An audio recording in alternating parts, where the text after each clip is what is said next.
আসসালামু আলাইকুম। Hello student, আজকে আমরা যে অধ্যায়টি নিয়ে আলোচনা করব তা বল। আমরা এর আগে বলের সাধারণ বিষয়গুলো নিয়ে আলোচনা করেছিলাম। আজকে আমরা মেডিজি প্রবলেমগুলো সলভ করব। আজকের এই ক্লাসের মাধ্যমে আমি বলের আমার অধ্যায়টা ভালো মতো শেষ করে দিব। ঠিক আছে, তাহলে আমি আজকে প্রশ্নগুলো লিখবো না, প্রশ্নগুলো বোর্ডের মধ্যে মুখে বলবো, তোমরা খাতায় প্রশ্নগুলো তুলবা, তারপরে জাস্ট আমি ম্যাথটা করাই দেবো। আমি প্রশ্নগুলো মুখে মুখে পড়বো। আমার কাছে এখানে মেডিজি রয়েছে, আমি মেডিজি থেকে প্রশ্নটা পড়তেছি। আমি প্রথম যে ম্যাথটা সলভ করব সেটা দিনাজপুর বোর্ডে এসেছিল 2016 সালে, এবং ম্যাথের প্রশ্নটা যদি আমরা পড়ি তাহলে উদ্দীপকে বলা রয়েছে 3.92 নিউটন ওজনের একটি খেলনার গাড়ির উপরে, 3.9, আমি প্রশ্নটা একবার পড়ি, তোমরা খাতায় লিখে ফেলো। 3.92 নিউটন ওজনের একটি খেলনার গাড়ির উপর বল প্রয়োগ করায় এটি ঘর্ষণ যুক্ত মেঝেতে 0.5 মিটার পার সেকেন্ড স্কোয়ার ত্বরণে চলতে শুরু করে। ঘর্ষণ বল 0.5 নিউটন।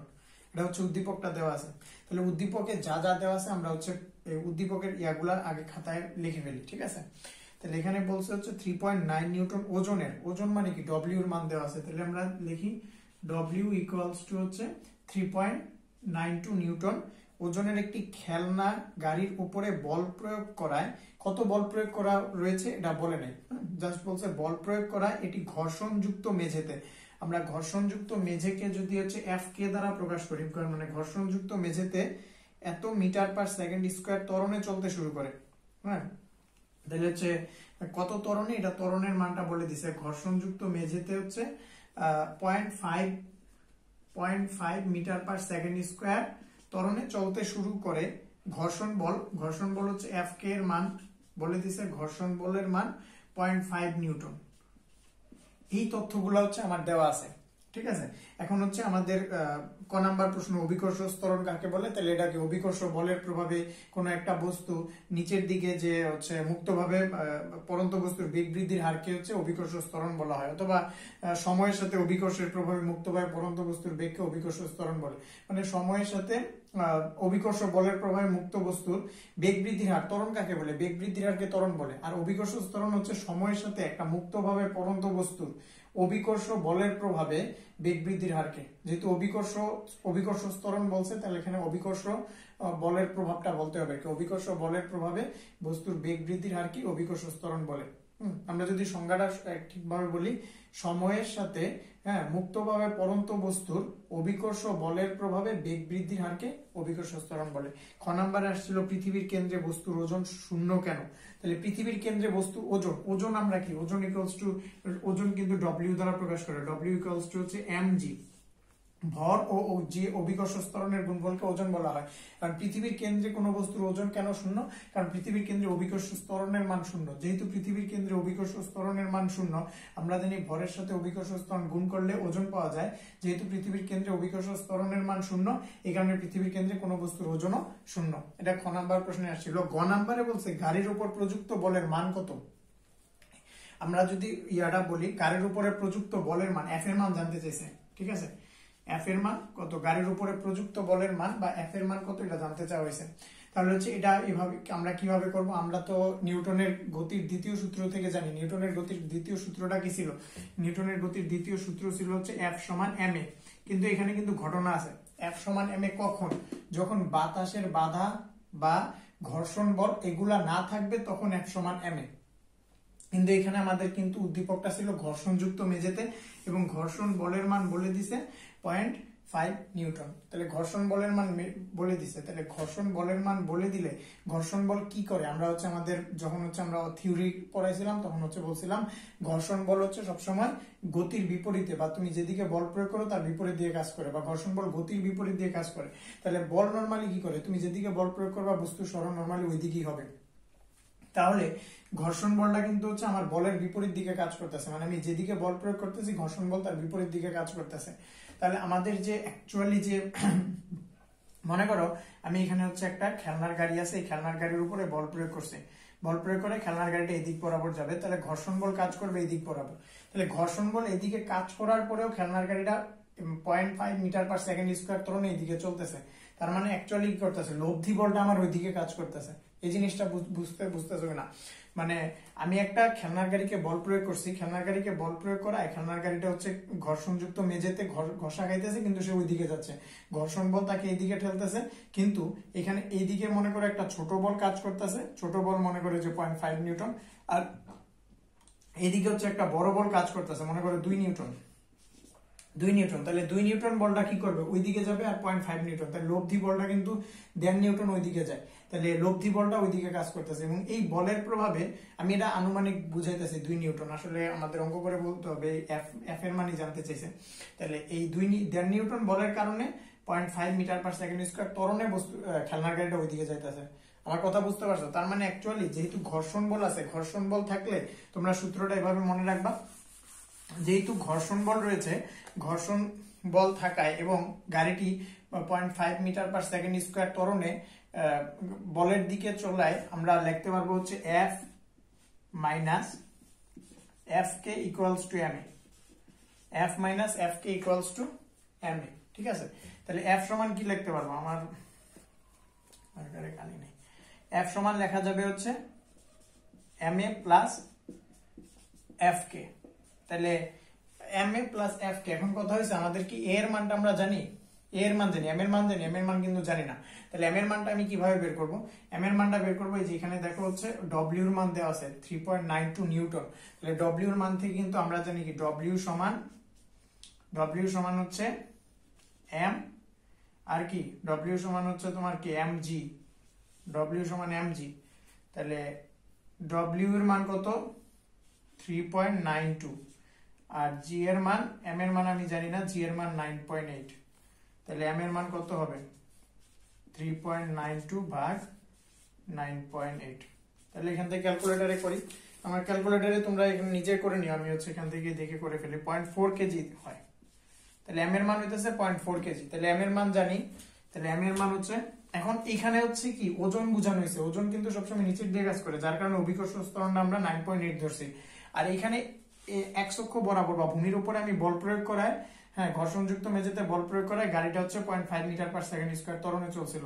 এখানে জি এর মান 9.8, আর এখানে এর মান কিন্তু হচ্ছে আমরা কত ধরবো, 0.5 মিটার পার সেকেন্ড স্কয়ার, যেটা উদ্দীপকে দেওয়া আছে। তাহলে এম এর মান পাইলাম 0.4, যেটার একক হচ্ছে কেজি, আর জি এ এর মান হচ্ছে 0.5 প্লাস ঘর্ষণযুক্ত মেঝেতে ঘর্ষণ বল ছিল 0.5। তাহলে এককটা কি, বলের একক কি, আমরা যখন সবগুলা মান বসাই দিব বলের একক বসাই দিব, বলের একক হচ্ছে নিউটন। তাহলে নিউটন যদি বসাই দেয়, এখান থেকে যদি ক্যালকুলেশন করো, তাহলে এখানে কি 0.5 আর 0.4 0.5 দুইটা একসাথে গুণ করবা, তাহলে এখানে পাওয়া যেতেছে হচ্ছে 1.75। আচ্ছা টোটাল হচ্ছে, টোটাল বলটা পাওয়া যেতেছে 0.7 নিউটন। তোমরা যদি ক্যালকুলেশন করো তাহলে এখানে পাবা হচ্ছে 0.7 নিউটন। ঠিক আছে, এই ম্যাথটা ছিল হচ্ছে গ নাম্বার ম্যাথ। গ নাম্বারে হচ্ছে কি জানতে চাওয়া হয়েছিল, বলের মান কত। ঠিক আছে, মানে প্রশ্নটা আমরা তো উদ্দীপক অলরেডি বলছি, তোমরা ওখান থেকে যদি না মনে থাকে প্রশ্নটা আবার একটু দেখে নিবা। মানে গাড়ির উপর প্রযুক্ত বলের মান জানতে চাওয়া হয়েছিল। ঠিক আছে, আর ঘ নাম্বারে যে প্রশ্নটা বলছে, ঘ নাম্বারে যেটা বলছে এটা হচ্ছে, আমরা যদি একটু করি, আচ্ছা এটা হচ্ছে দিনাজপুর বোর্ডে আসছিল 2016 সালের প্রশ্ন। খ নাম্বারে বলছে ঘর্ষণযুক্ত এবং ঘর্ষণবিহীন মেঝেতে ত্বরণের কি পরিবর্তন হবে, গাণিতিকভাবে মূল্যায়ন করো। তাহলে ঘর্ষণযুক্ত মেঝেতে আমরা ত্বরণটা কি পাইছিলাম, এটা হচ্ছে একটু মনে করি, আমাদের উদ্দীপকে দিয়েছিল ঘর্ষণযুক্ত মেঝেতে ত্বরণের মান পাওয়া গেছিল হচ্ছে, আমার এর মান পাওয়া গেছিল হচ্ছে 0.5 metre per second square, 0.5 metre per second square.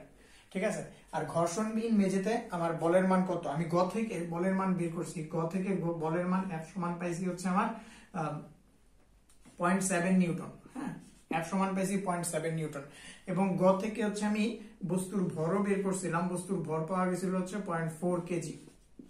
ঠিক আছে, তাহলে আমি এই বলটাই হচ্ছে বস্তুর উপরে প্রয়োগ করব, এই বলটা বস্তুর উপরে প্রয়োগ করলে বস্তুর একটা ত্বরণ হবে, ওই ত্বরণটা আমরা দেখব কত। আমরা অ্যাকচুয়ালি এখানে ত্বরণ পাইছিলাম ঘর্ষণযুক্ত মেঝে হওয়ার কারণে, আমরা এই 0.7 নিউটন বল প্রয়োগ করার পরেও ত্বরণ পাইছিলাম হচ্ছে 0.5 মিটার পার সেকেন্ড স্কয়ার, কারণ ঘর্ষণযুক্ত মেঝেতে আমার বলের বিপরীত দিকে কত নিউটন, 0.5 নিউটন বলে আমাদের বলের মান, হ্যাঁ 0.5 নিউটন।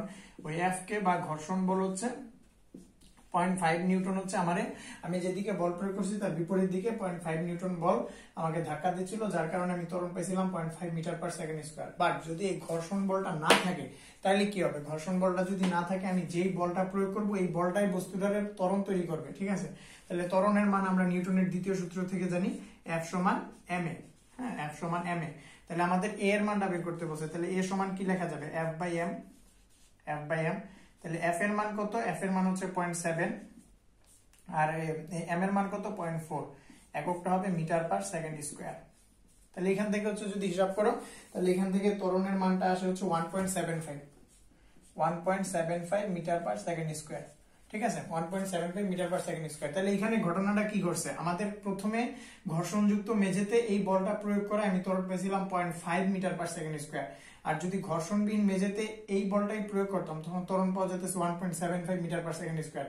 তাহলে ত্বরণ কত বেশি পাওয়া যেতেছে? আসলে একটু পার্থক্য করি। 1.75 থেকে যদি 0.5টা বাদ দেই, তাহলে ত্বরণ বেশি পাওয়া যেতেছে হচ্ছে 1.25 মিটার পার সেকেন্ড স্কয়ার বেশি ত্বরণ পাওয়া যেতেছে। অর্থাৎ হচ্ছে যদি ঘর্ষণযুক্ত এবং ঘর্ষণবিহীন মেঝেতে ত্বরণের পার্থক্য হবে, এবং পার্থক্যটা কত? 1.25 metre per second square.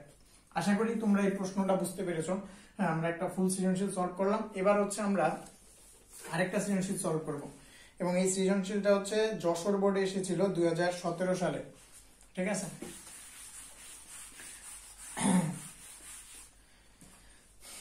Jessore বোর্ডের 2017 সালে। আমি হচ্ছে একটু এখানে হচ্ছে একটা চিত্র দিয়ে পুরো সৃজনশীলটা, এর জন্য আমার একটু চিত্রটা আঁকতে হবে। আমরা চিত্রটা এঁকে নেই।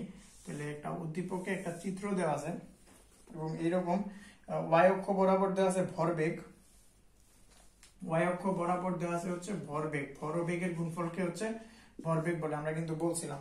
তাহলে y অক্ষ বরাবর ভরবেগ দেওয়া আছে, আর x অক্ষ বরাবর সময় দেওয়া আছে।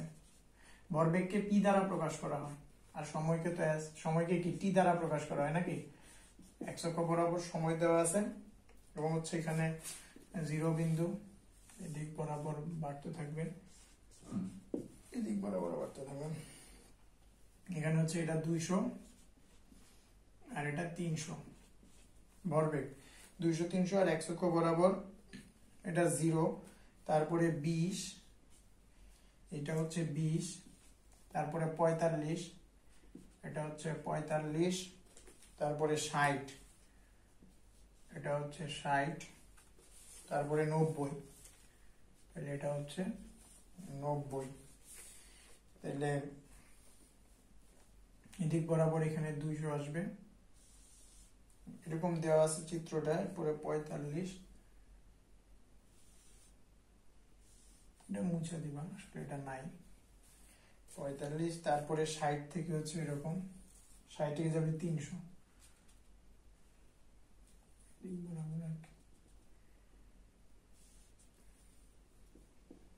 এটা হচ্ছে 300, তারপরে 300 থেকে 90 ডিরেক্ট নিচে নেমে যাবে। বিসি এরকম দেওয়া আছে, এটাও এরকম দেওয়া আছে। এখানে এ থেকে এটার নাম দিছে ও, এটার নাম এ, এটার নাম বি, এটার নাম সি, আর এই দিক বরাবর আমরা ডিরেক্ট নেমে গেছে, এটার নাম দিছে ডি, ঠিক আছে? এই চিত্রটা দিছে। এখন ভরবেগের এককটা হচ্ছে কেজি মিটার পার সেকেন্ড,